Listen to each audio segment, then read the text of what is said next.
قرآن مجید میں اللہ رب العالمین نے سورہ بقرہ کی آیت نمبر 170 پر 7 میں ذکر کیا، نیکی کا بڑا جامع تصور پیش کیا ہے قرآن نے۔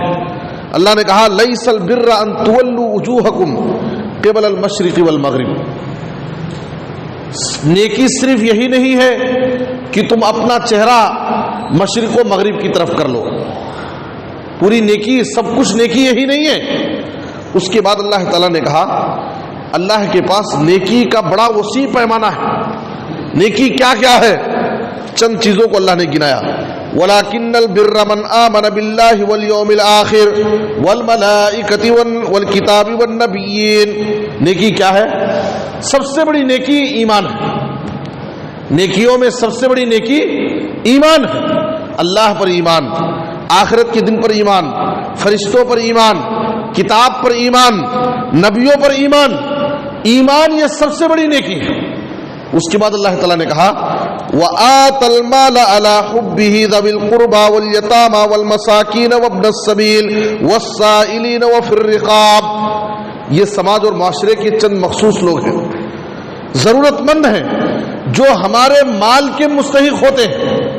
اللہ نے کہا وَآتَ الْمَالَ عَلَى حُبِّهِ، اور مال کی محبت کے باوجود اپنے مال کو رشتہ داروں میں خرچ کرتا ہے، سماج کے غریبوں اور مسکینوں میں خرچ کرتا ہے، اور یتیموں میں خرچ کرتا ہے، مسافروں پر خرچ کرتا ہے، مانگنے والوں کو دیتا ہے، غلام آزاد کرنے میں خرچ کرتا ہے۔ تو مختلف ضرورت مندوں پر اپنا مال اللہ کی راہ میں خرچ کرتا ہے۔ مال خرچ کرنا یہ بھی بہت بڑی نیکی ہے۔ اس کے بعد اللہ نے کہا وَأَقَامَ الصَّلَاةَ، اور نماز قائم کیا، وَآتَ الزَّکَاةَ، اور زکات دیا۔ یہاں آپ اس آیت میں غور کیجئے، پہلے اللہ تعالیٰ نے اسی آیت میں کہا وَآتَ الْمَالَ عَلَى حُبِّهِ، پھر اللہ کہہ رہا ہے وَآتَ الزَّکَاةَ۔ اس کا مطلب کیا ہے کہ زکات الگ چیز ہے اور نفلی صدقہ اور خیرات الگ چیز ہے۔ بعض لوگوں کا خیال کیا ہوتا ہے، رمضان میں ایک مرتبہ اپنے مال کی زکات نکال دیتے ہیں تو وہ اس خوش فہمی میں رہتے ہیں کہ ہم نے اپنے مال کا حق ادا کر دیا۔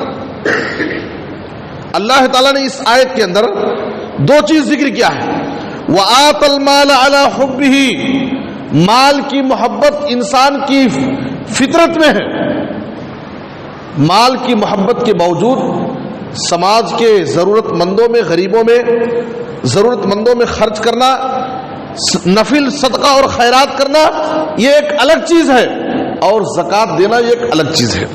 اس کے بعد کہا والموفون بعہدہم، جو اپنے عہد و پیمان کو پورا کرتے ہیں۔ کسی سے ہم نے کوئی معاہدہ کیا تو اس معاہدے پر قائم رہے، معاہدے کو نہیں توڑنا، وعدے کو پورا کرنا، یہ بھی ایک بہت بڑی نیکی ہے۔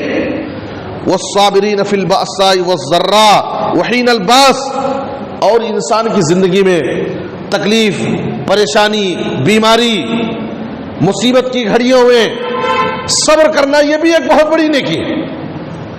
اللہ تعالیٰ نے مختلف قسم کی نیکیوں کا ذکر کرنے کے بعد کہا یہ سارے نیکی کے کام کرنے والوں کے بارے میں اللہ فرما رہا ہے اولئک الذین صدقوا واولئک هم المتقون، یہی اللہ کی نظر میں سچے مومن ہیں اور یہی اللہ کے نزدیک متقی بندے، جو صرف چند نیکیوں پر اکتفا نہیں کرتے بلکہ سچے مومنوں کی پہچان یہ ہے، متقی بندوں کی صفت یہ ہے کہ وہ صرف چند مخصوص نیکیاں نہیں کرتے بلکہ ہمیشہ نیکیوں کی تلاش میں رہتے، ہمیشہ نیکی کی جستجو میں لگے رہتے، اور نیکی اور بھلائی کے جو بھی کام ہے ان کو انجام دینے کی کوشش کرتے ہیں۔